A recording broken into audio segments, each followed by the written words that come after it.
Q&A, karena setiap pertanyaan selalu ada jawaban. Dipandu oleh Yohana Margareta.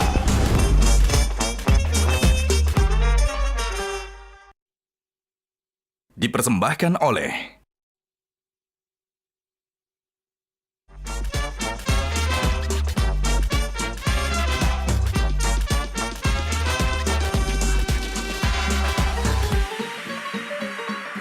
Kalau kamu masuk parlemen mau ngapain? Popularitas saja tidak cukup. Cintaku menyatu balut kasihmu. Yang saya ingat dari Mas Anang itu. Tapi bukan itu yang saya ingat.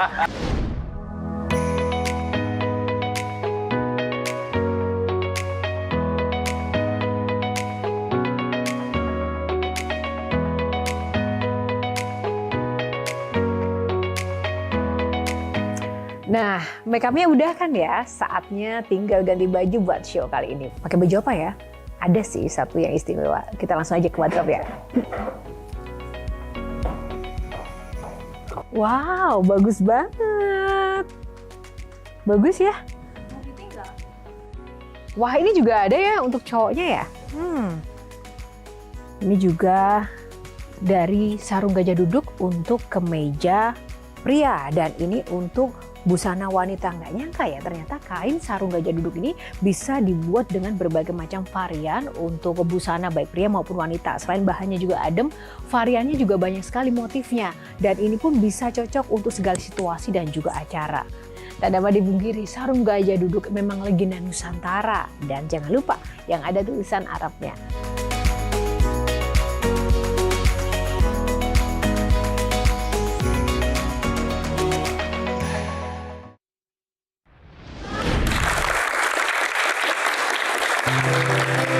Maafkan aku menduakan cintamu, berat rasa hatiku tinggalkan dirinya, dan demi waktu yang bergulir di sampingmu, maafkanlah diriku sepenuh hatimu. Seandainya bila ku harus memilih Q&A.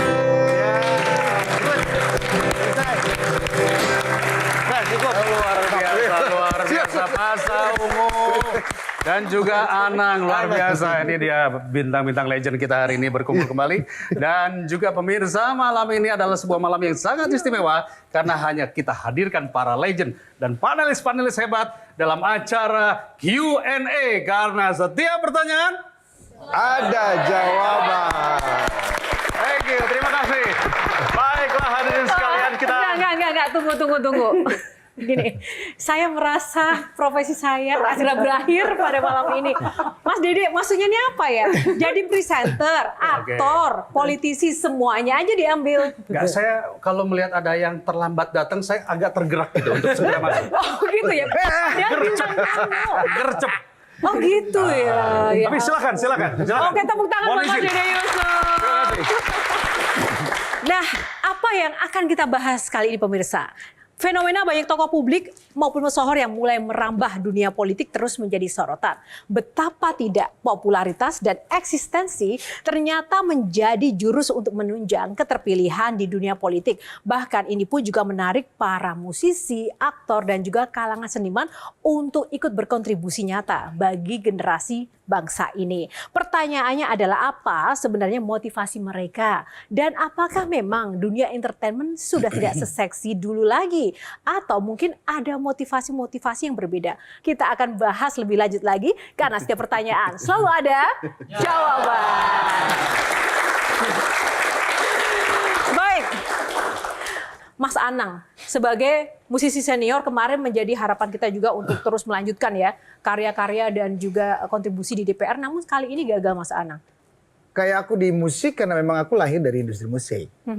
Kalau di parlemen, aku masuk di parlemen karena aku punya tujuan bagaimana industri musik atau profesiku itu bisa diregulir dengan baik. Karena ini sebuah profesi yang bisa menjadi pegangan hidup. Nampaknya nanti panelis jadi nggak kerja deh, karena semua jawabannya sebelum ditanya sudah dielaborasi sama Mas Anang. Tepuk tangan sekali lagi, terima kasih Mas Anang.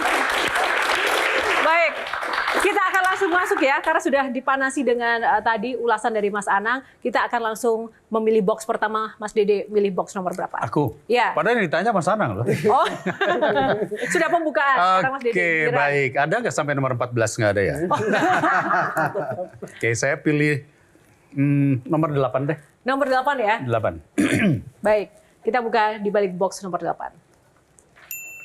Who am I? Tepuk tangan. Nah, pertanyaan sebelum ke panelis, Mas Dede lebih suka dipanggil aktor atau politisi? Saya lebih senang dipanggil Kang Dede. Lebih enak mana dunianya? Dunia politik atau dunia entertainment? Sebetulnya ini senior saya nih ya, Mas Anang nih senior saya, Pak Asa juga senior saya. Jadi kalau berbicara seni, kita ini kan sebenarnya pekerja seni. Awalnya adalah pekerja seni. Pekerja seni ini tujuannya adalah kemudian mendapatkan influence, memberikan pengaruh kepada penggemar, kepada film dan lain-lain. Di politik, tujuannya juga memberikan pengaruh terhadap kebijakan. Kebijakan negara, kebijakan pemerintah, hanya dengan metode yang berbeda, yaitu sistem parlemen. Nah, oleh karena itu menurut saya, dua-duanya sama-sama enak. Apalagi saya yang mungkin berlatar belakang itu public speaker. Atau mungkin presenter, MC, dan lain-lain. Semuanya diambil ya, saya tahu. Kecuali nyanyi. Kecuali nyanyi. Gak bisa, saya gak bisa nyanyi. Oke. Mas Pasha udah deg-degan. Nah, kalau Mas Pasha, penyanyi, politisi, kepala daerah, enak yang mana nih? Kalau boleh ngomong sih sebenarnya lebih enak jadi politisi. Kenapa Mas Pasha? Karena saya bisa sambil bernyanyi. Kalau bermusik belum tentu bisa sambil politisi kan. Oh iya juga ya. Silakan mungkin Mbak Moza penasaran nih sama 3 bintang tamu kita. Saya pengen tanya mungkin dari Mas Dede dulu. Dari berapa udah tahun? Berarti 10-15 tahun Mas di politik? Di politik dari 2004. 2004. 20 tahun. Kalau 20 bisa dikasih tahu ke kita, peraturan apa yang udah dikontribusi yang memberikan emang gara-gara Mas Dede di dalam, kita ada perubahan yang baik nih untuk kehidupan kita berikutnya, mensejahterakan juga. Mungkin Mbak Moza saya harus bilang bahwa ya mungkin kalau undang-undang mungkin sudah 8 lebih undang-undang. Yang terbaru adalah pendidikan dan praktek psikologi. Yang saya mungkin tidak bisa sebutin, undang-undang keolahragaan. Nah, undang-undang keolahragaan ini yang paling penting ketika menyebutkan olahragawan adalah profesi. Artinya ketika olahragawan itu adalah profesi, atlet adalah profesi, pelatih adalah profesi, dia punya hak. Hak untuk mendapat perlindungan, hak untuk mendapat asuransi, hak untuk mendapatkan kenaikan pangkat, karir, dan lain-lain. Nah, itu yang saat ini berlaku, yang alhamdulillah sudah diikuti hampir di seluruh Indonesia. Tepuk tangan untuk Mas Dede. Kita tahulah, dalam politik ini, politik untuk bisa duduk menjadi anggota DPR, tentunya harus ada yang memilih. Nah, tentunya yang memilih ini kebanyakan menyuarakan aspirasi tentang basic needs. Sementara tadi Mas Anang mengatakan banyak bersuara tentang nasib profesi seniman, musisi, dan lain-lain. Dan itu tentunya akan berbenturan dengan kebutuhan dapil. Nah, mana yang lebih penting? Apakah profesi Mas Anang yang akan disuarakan di DPR atau kebutuhan konstituen? Saya harus mementingkan apa untuk saya dipilih? Ya pasti konstituen. Karena kalau ngomong anggota DPR itu adalah memang memperjuangkan konstituen dalam konstitusinya. Itu wajib hukumnya bahwa kamu memperjuangkan program pemilihan daerah pilihan kamu. Itu ada di konstitusinya.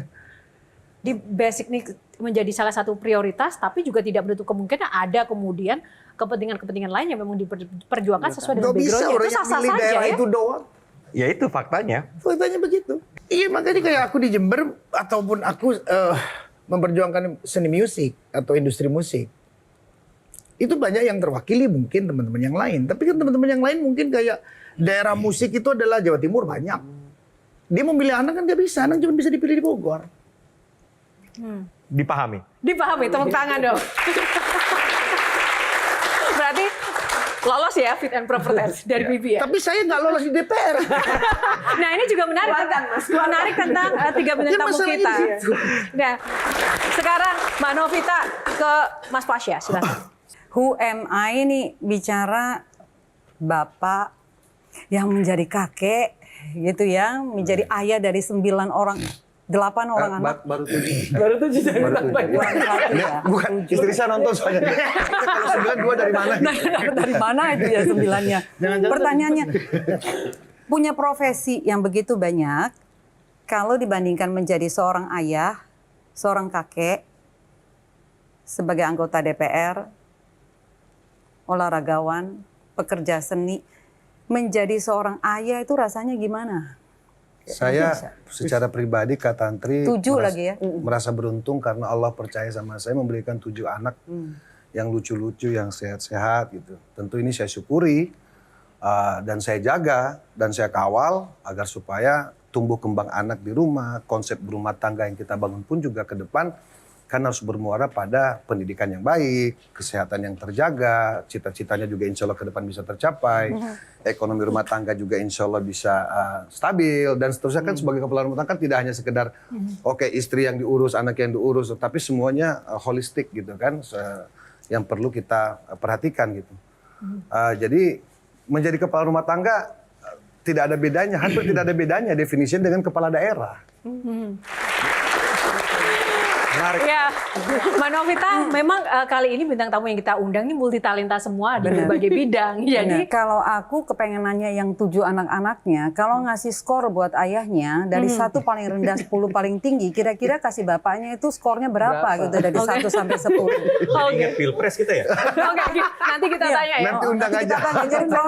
Jadi cross check gitu. Oke, tepuk tangan untuk 3 bintang tamu kita di box pertama. Kalau kamu masuk parlemen mau ngapain?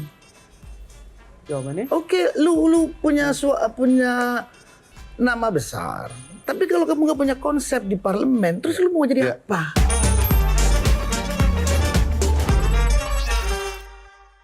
Dipersembahkan oleh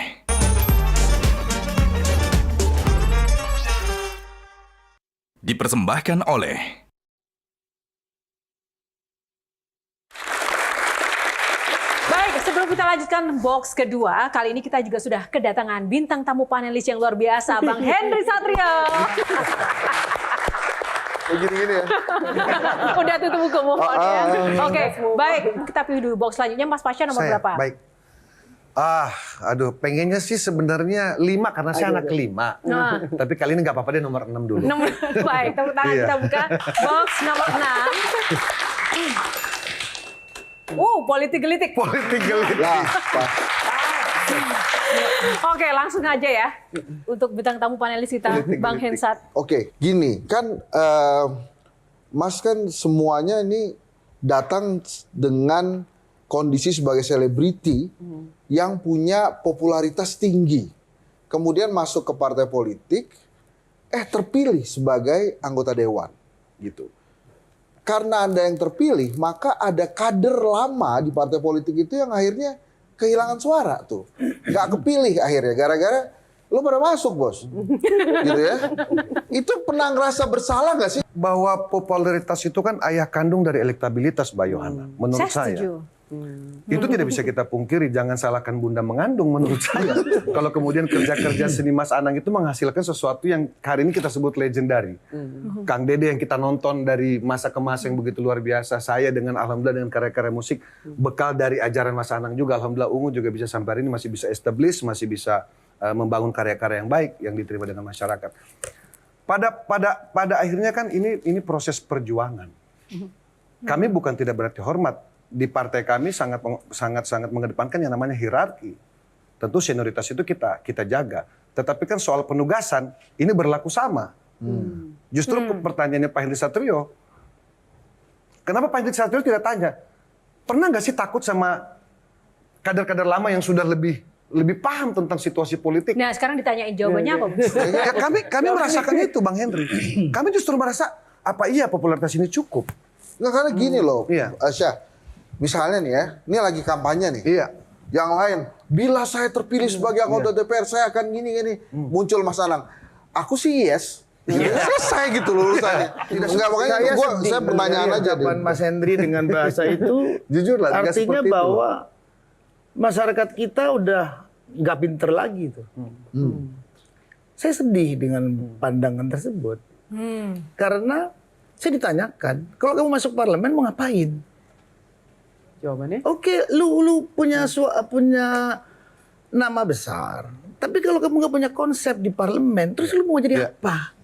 Kamu tuh dibayar oleh duit rakyat. Ya. Nah, artinya kalau saya boleh sedikit potong dari apa yang disampaikan Mas Anang tadi, Mas Anang punya konsep tentang Indonesia seperti itu yang menjadi tujuan keunggulan yang memang Mas Anang jual, plus sebagai seniman ia punya pengaruh yang sebenarnya bisa mempermudah untuk mencapai tujuan itu. Itu kalau ngomong, aku ditanyain visi misi seperti itu. Tapi kan aku sebagai anggota parlemen wajib melakukan itu karena itu tuntutan konstituen kan.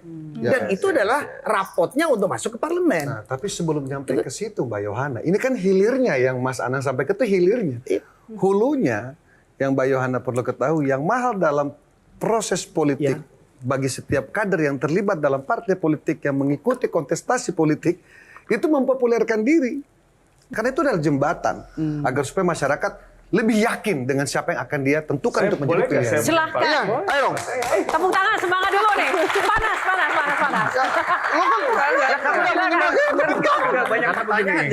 Boleh silakan diserang aja. Ya, pertanyaan Mas Hensat kan adalah ketika dulu kita bagaimana? Kita harus bicara dulu. Ya. Dulu itu baru ketika one man one vote. Kan sebelumnya kan tertutup. Ya. Kalau tertutup kader-kader terpilih kira-kira gitu kan. Ya. Nah, ketika terbuka, inilah momentum para seniman, para artis merasa bahwa saya punya kesempatan juga. Di mana yang paling pertama itu popularitas dulu. Baru setelah itu kan ada elektabilitas. Belum tentu dipilih juga, Mas. Belum tentu. Investasi sosialnya kan harus jelas. Jadi artinya bahwa memang tidak bisa disalahkan kawan-kawan artis, seniman, itu kalau ngetok pintu sudah langsung kira-kira begitu. Tetapi apa yang mau disampaikan kepada publik itu skillnya beliau-beliau masing-masing beda. Gak semuanya langsung begitu diterima, begitu terkenal akan langsung diterima. Dan itu kalau bisa kita lihat dari kejadian banyak artis masuk paling yang tembus 10%. Nah saya gagal. 2024. Artinya ya itu tadi kan menjawab pertanyaan Bang Hensat, belum tentu popularitas itu memenangkan ya. Betul. Tapi kakak-kakak semuanya, kalau jadi artis, jadi entertainer itu kan sebenarnya kan bayarannya lebih gede ya pendapatannya dibandingkan menjadi gaji seorang legislator ataupun di eksekutif. Memandangnya tidak boleh sesederhana itu, Mbak Yohana. Karena hidup ini kan tidak sekedar terjebak dalam satu kondisi atau situasi. Setiap manusia ini kan punya pencapaian-pencapaian tersendiri. Saya tidak bermaksud kemudian mengatakan bahwa saya sudah pada titik yang top level di musisi karena apapun ceritanya kami ada di sini karena Mas Anang juga. Jujur aja, saya harus buka di sini. Ungu itu bisa hebat karena Mas Anang. Saya juga. Jadi nggak saya ada di sini karena Mas Anang. Saya juga kesini. Saya juga. Dan proses sampai ke dunia politik itu juga jujur aja sebenarnya mengalir. Oke. Ini mengalir. Tidak bisa juga kemudian disalahkan seorang Henry Satrio yang mungkin hari ini sebagai pengamat politik, tiba-tiba besok jadi politisi, tiba-tiba besok jadi pengusaha, tiba-tiba besok pengen jadi penyanyi atau selebritas yang tadi bahasanya Kang Dede. Banyak politisi mau jadi selebritas misalnya. Gitu. Itu kan tidak ada yang salah kalau kemudian seorang Henry Satrio, seorang Wibi yang hari ini kemudian anak muda yang gagah ya kan punya visi ke depan, tiba-tiba pengen jadi aktor, so what? Nggak akan ada pertanyaan dari kita yang orang seni ini, kenapa sih lu mau jadi aktor? Nah, Kenapa lu nggak jadi politisi aja? silakan kalau Mbak Novita apa? Iya, ini relate dengan pertanyaan aku nih.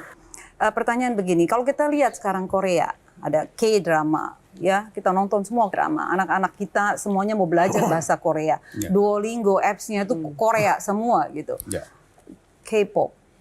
Apa yang terjadi sih setelah bertahun-tahun ada di dalam, khusus buat Kang Dede, kenapa musik drama kita tuh nggak naik seperti mereka? Ketika kita berbicara industri musik atau film apapun juga, kita lupa bahwa kita berbicara propaganda negara. Kita berbicara tentang sebuah produk yang akan kita dorong menjadi sebuah headline-nya bangsa kita ini. Selain olahraga, ada yang namanya industri kreatif. Nah, kalau kita berbicara Korea, Thailand, lalu kemudian India dan lain-lain, mereka itu kontributif. Musik, fashion, kuliner, industri kreatif lainnya termasuk film menjadi satu tatanan atau menjadi satu produk yang kemudian ketika dijual di luar itu yang langsung didorong adalah, maaf ya, kalau film Thailand itu pasti Tom Yam Goong. Maka setelah itu muncullah restoran-restoran. Nah, kita ini punya kekuatan. Kita punya yang namanya dangdut dan koplo. Kita punya yang namanya drama horor. Tetapi semua berjalan sendiri-sendiri. Dia tidak saling menunjang. Makanan apa yang akan dimakan di dalam si drama horor tersebut.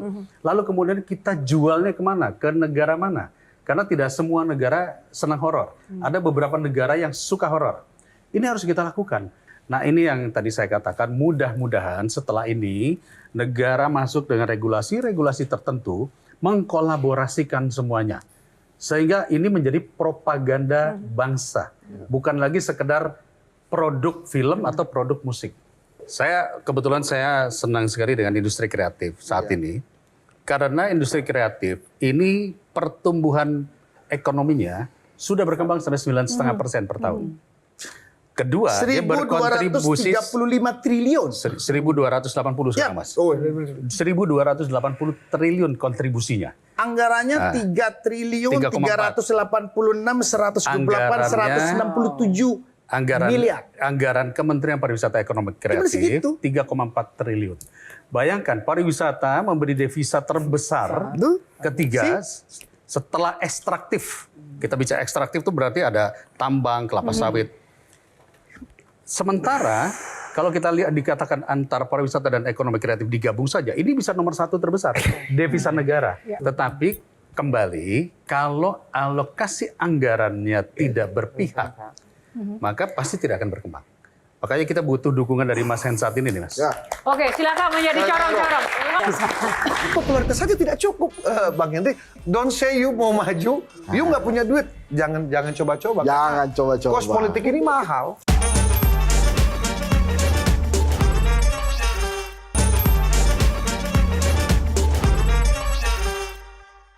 Dipersembahkan oleh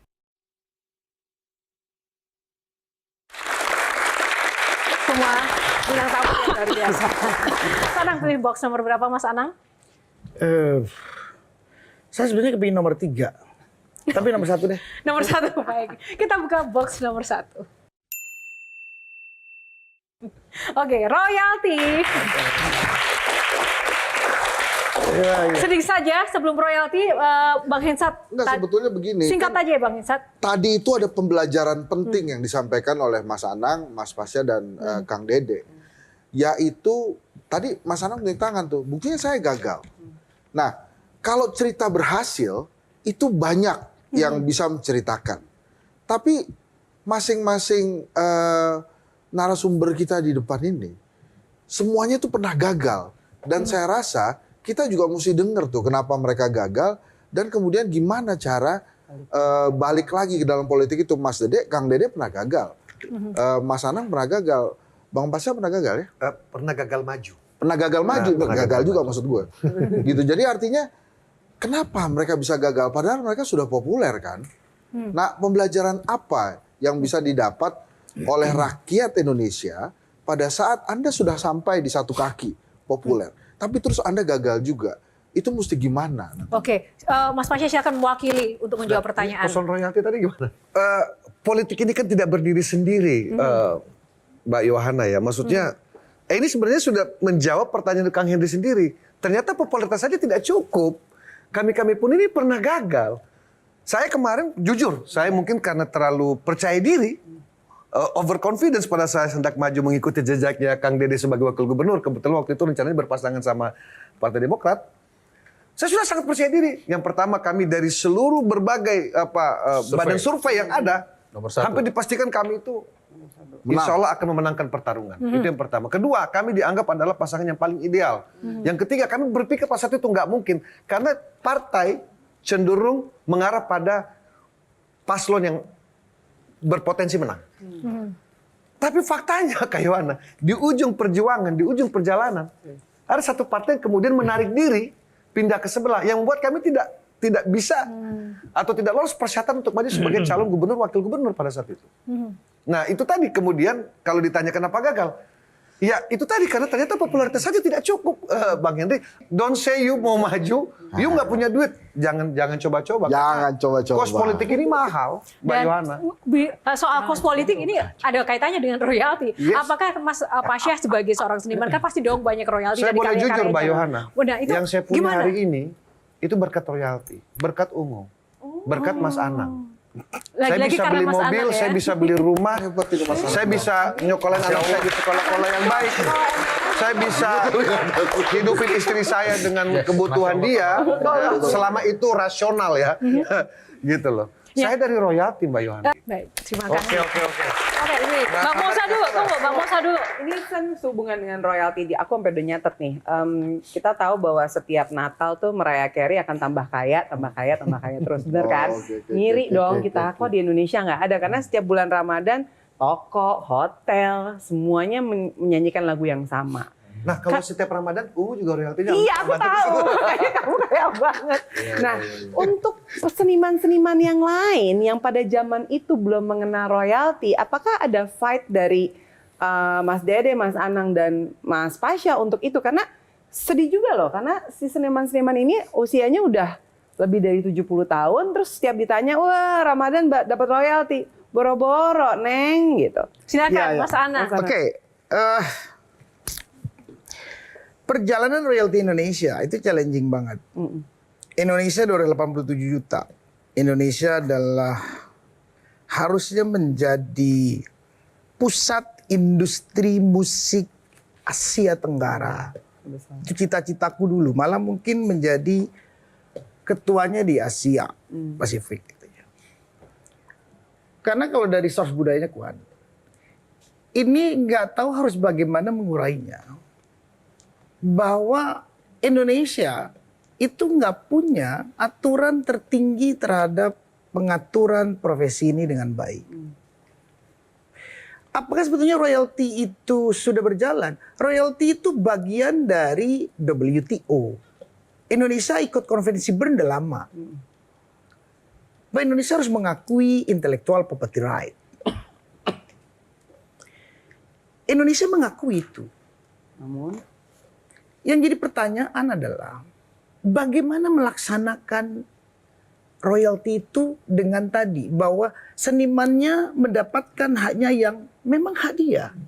Pembisnisnya berbisnis dengan tenang. Pemerintahnya dapat teks dengan besar.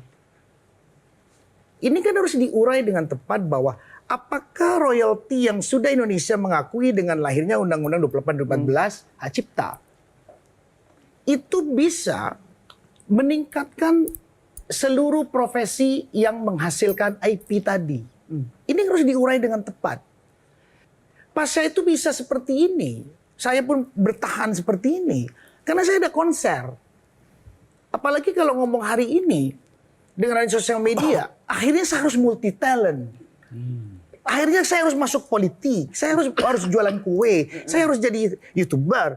Kalau saya dengan royalti saya kuat, pendapatan karya saya lahir terus ada, itu saya kan serius untuk membesarkan bagaimana membangun industri musik Indonesia, atau saya akan berkarya musik. Seniman musik hari ini kalau bilang bahwa dia hanya bisa nyanyi doang, dia tidak mengembangkan, dia tidak membaca for the future. Dia akan begitu masa depannya. Bahwa di Indonesia, bagaimana nanti royalti itu udah benar akan on track. Bahwa semua yang memakai lagu for the commercial value, itu penciptanya, penyanyinya dapat juga. Soalnya kalau lu nggak mau bayar, ya lu jangan setel lagu. Ini aku tanggepin dong. Oke, Mbak Yohana. singkat saja sebelum kita ke Mas Wibi. Ini menarik banget nih. Lulusan SMA loh. Saya memang Lulusan SMA, Tapi seorang pengusaha entrepreneur yang luar biasa bukan hanya bisa bikin lagu loh.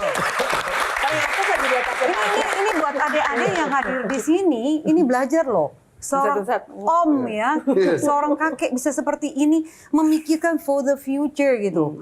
Bagaimana? Ini sekarang pertanyaan saya gini, Mbak Yohana ke Mas Anang nih, bicara tentang profesinya kan dua nih yang paling utama ya, adalah seniman, kedua adalah politisi, kiri kanan gitu. Sekarang gagal, tapi saya doain Mas, biar benar-benar bisa duduk nanti suatu hari kelak. Insya Allah.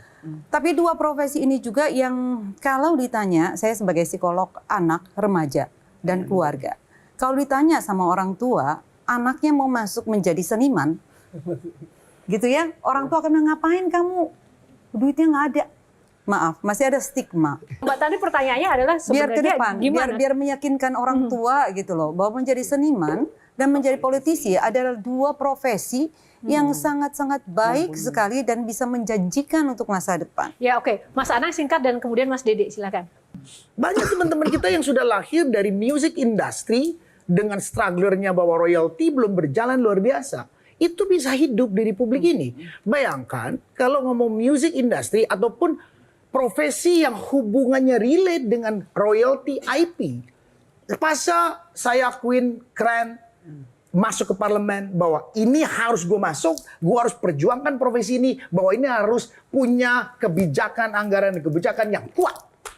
Mas Dedi masuk lagi, bagaimana Mas Dede bahwa undang-undang film itu adalah salah satu profesi yang di Republik ini punya undang-undang. Musiknya ada, yang lain nggak ada. Film udah punya dari lama. Tapi bagaimana film Indonesia kok kalah dengan negara lain? Apalagi terus negara Korea yang cuman 30-40 juta. Dan ngomong kekayaan budaya yang tidak seluas Indonesia. Terus Indonesianya kemana? Dan menurut saya sangat sepakat sekali. Dunia sudah berubah. Kalau dulu orang bercita-cita harus jadi sarjana, jadi sekarang kan orang cenderung dengan era digital masuk. Orang banyak yang kepengen menjadi content creator. Apa sih sekarang yang kalau nyanyi Cover itu ternyata banyak juga sekarang seniman-seniman penyanyi yang biasa mengcover lagu, hitnya bisa sampai jutaan. Dan akhirnya mendapatkan katakanlah monetisasi yang baik. Artinya menurut hemat saya ini ke depan seni dan politik ini akan terus bergandengan tangan. Karena di dalam politik adalah seni. Ya, itu betul. Seni berkomunikasi, Ada seni teorinya untuk melakukan kolaborasi. Tepuk tangan, luar biasa. Baik, saatnya kita berikan kesempatan untuk Mas Bibi, silakan. Yes. Akhirnya. Sudah ratusan pertanyaan ditabung, silakan. Ya banyak sekali pertanyaan dalam pikiran saya. Ada mungkin untuk Bang Pasya dulu lah. Yang terlewat saya cicil ya. Pertama, Bang Pasya ini kan sebagai tokoh Sulawesi Tengah. Pernah jadi wakil wali kota, lalu pernah mau nyalon jadi wakil gubernur. Kenapa memilih Jakarta di daerah pemilihan? Ada yang terganggu nih. Ya. Kenapa? Mas tadi katakan Mas adalah dalam politik, dalam rumah tangga, bahwa itu adalah seorang ayah. Apakah Mas meninggalkan anak-anak Mas di Sulawesi Tengah untuk ke Jakarta? Dan untuk Kang Dede, kita paham betul bahwasanya banyak anggota Dewan Incumbent yang tidak terpilih kembali, padahal dalam 5 tahun itu memelihara dapil dengan luar biasa program-programnya. Diberikan, tapi banyak juga mengatakan percuma kita ketemu dengan masyarakat, memberikan program, membina, tapi pada akhirnya kita kalah dengan serangan fajar. Nah, apa yang Mas rasakan ketika pemilu kemarin di 2024 ini? Waduh, teman. Oke, kita ke Mas Pasya dulu. Ya, terima kasih perhatiannya Kang Wibi. Yang pertama, tadi saya sudah jelaskan di awal bahwa sesungguhnya saya berkeinginan untuk maju, melanjutkan pengabdian di Sulawesi Tengah sebagai calon wakil gubernur pada saat itu. Namun apalah daya, ternyata memang ya mungkin belum rezeki saya.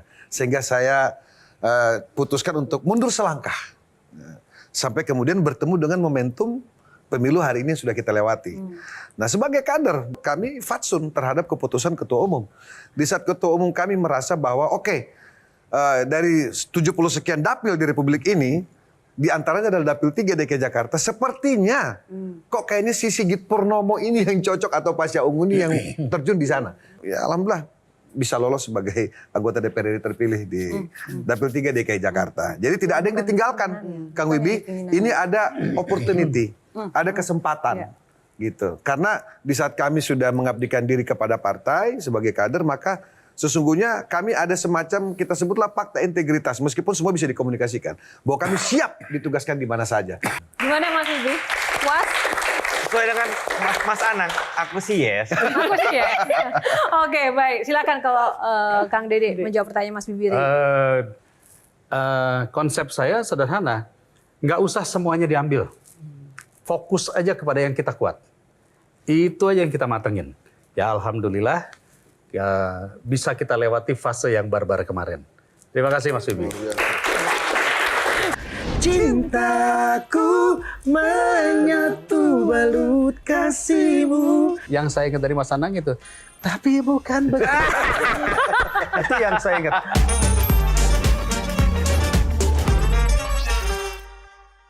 Dipersembahkan oleh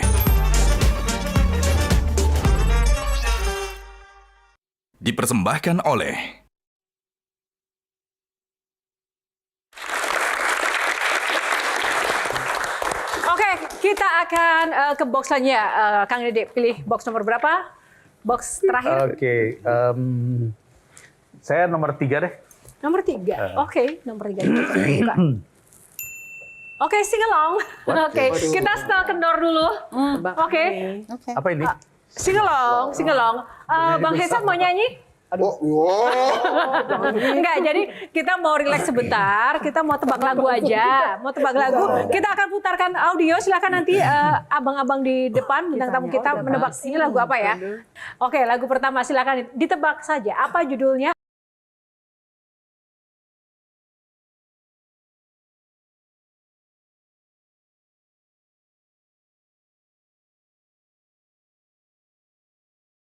Mas Anang, apa? Nggak apa-apa, kali aja lupa. Apa judulnya apa Mas Anang? Saya jawab. Ini album pertama duet Sama siapa Mas Anang? dengan Krisdayanti. Ini lagu hitnya waktu itu. Judulnya ada. Boleh dong senandung dikit dong Mas. Cintaku tak akan jauh darimu. Cintaku menyatu balut kasihmu. Cintaku, cintamu tak akan pudar. Oh, untuk selamanya.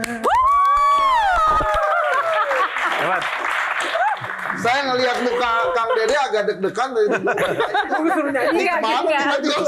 Itu tadi di pikiran saya Kang Dede nyanyi. Soalnya kalau yang ini saya nggak sempat dengar semuanya kan. Yang saya ingat dari Mas Anang itu, tapi bukan begitu. Itu yang saya ingat. Bukan begitu kan? Bukan begitu kan? Begini. Bukan begitu. Oke, terima kasih. Untuk lagu kedua, putar.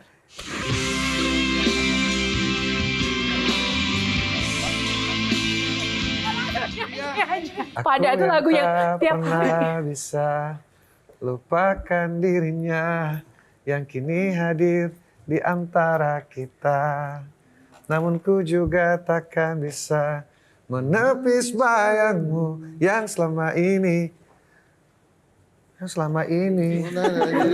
Lupa. Kelamaan jadi politisi. Hidupku. Sama-sama dong. Maafkan aku menduakan cintamu, merat rasa hatiku, tinggalkan dirinya. Dan demi waktu yang bergulir di sampingku, maafkanlah diriku sepenuh hatiku. Yeay. Oke, lagu ketiga kali ini panelis. Panelis nanti yang nyanyi Kang Dede. Panik. Oke, lagu ketiga silakan diputar, yang nebak panelis silakan.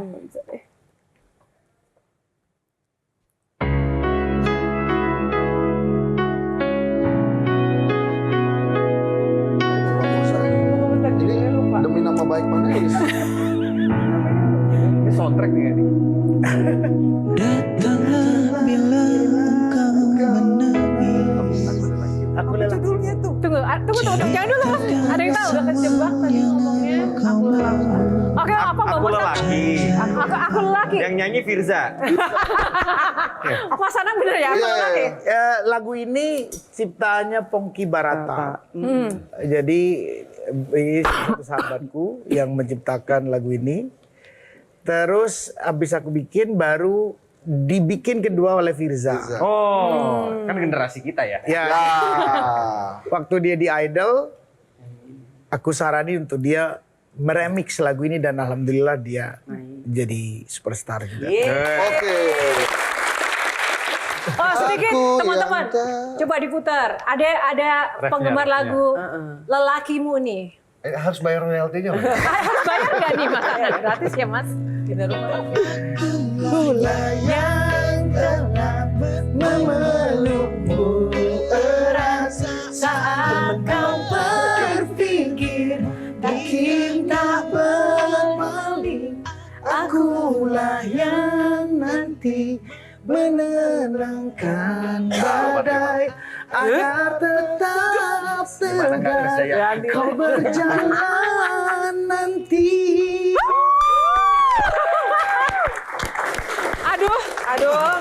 Saya minta para panelis nanti patungan ya untuk membayar para bintang tamu. Nggak sanggup. Oke, ini lagu terakhir tapi harus Kang Dede yang menebaknya. Silakan. Putar lagunya yang terakhir. Lagu apakah ini? Tegang dulu. Nah, Kang Dede tahu lagu ini? Andai ku tahu. tiba saatku akan. Judulnya? Aduh, itu lagunya Ungu kalau nggak salah itu. Suka dengerin Ungu nggak Kang Dede? Suka karena saya kalau kampanye itu pasti nyanyi lagu itu. Judulnya apa Kang Dede? Tadi sudah disebutkan. Aku Takut akan semua dosa-dosaku.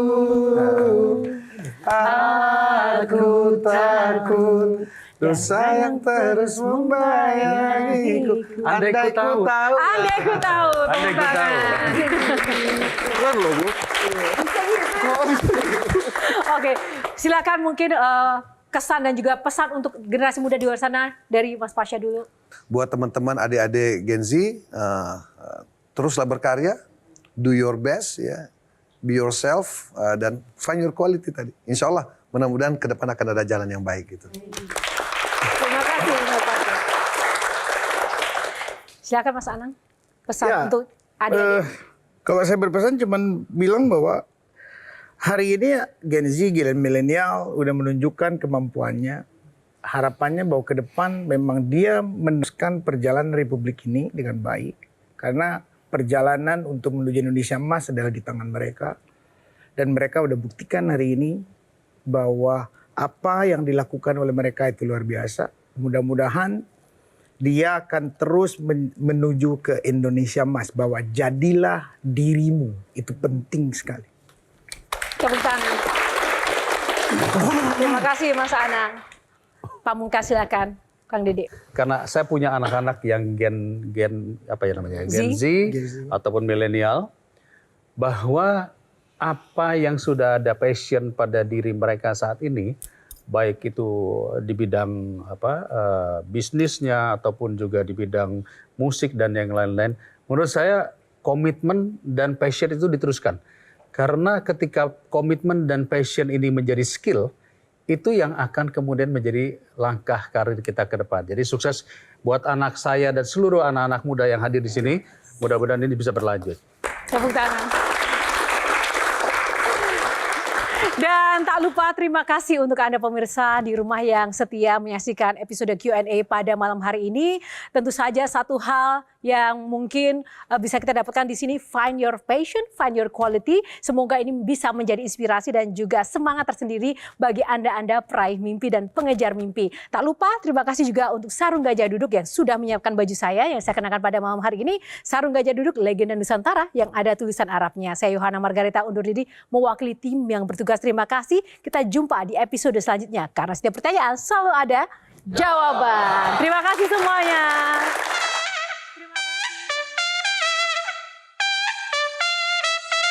Terima kasih.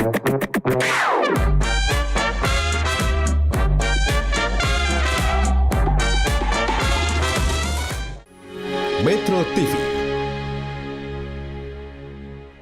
Jelajahi cara baru mendapatkan informasi. Download Metro TV Extend sekarang.